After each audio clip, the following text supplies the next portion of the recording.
Welcome back everyone, Tina here, and in this video I'm going to walk you through how to add custom contact views to Snapshots. This will help agencies to save time by simply copying the detailed contact layout page from one sub-account to another. So instead of rebuilding the same contact view manually in each sub-account, admins can include selected contact views in one snapshot and just push it from one account to the other. This is especially helpful for agencies that want consistent contact layouts for sales, support, onboarding, or client management. Now let me show you how you can set up the custom contact views inside of a snapshot. So first you want to make sure you're logged into your agency account. Then click on Account Snapshot on the left and then click on Create New Snapshot. From here you can give it a name, for example, Dentists. Then you will have to select a sub-account where you would like to copy the details from, including the contact detail view page. So let's say we are copying it from this demo account. And the contact details page from this particular account looks just like this.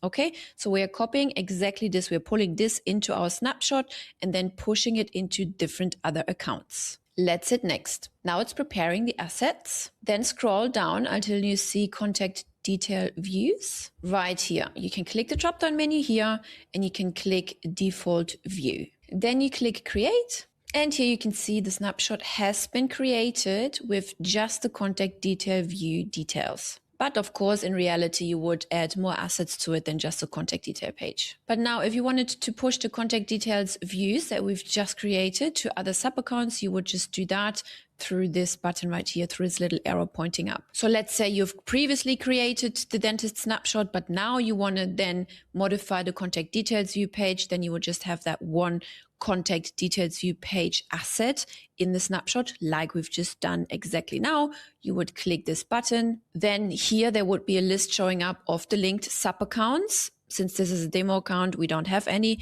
but you would select those and then click proceed. And then this contact detail view page like this would show up exactly this way in all of these linked sub-accounts. After you've pushed this particular snapshot update of the contact details view page to other sub-accounts, you just want to make sure to go into these sub-accounts and check if everything has been pushed correctly. And that's it already. I hope you like this feature and be sure to check out all of our other videos within the playlist.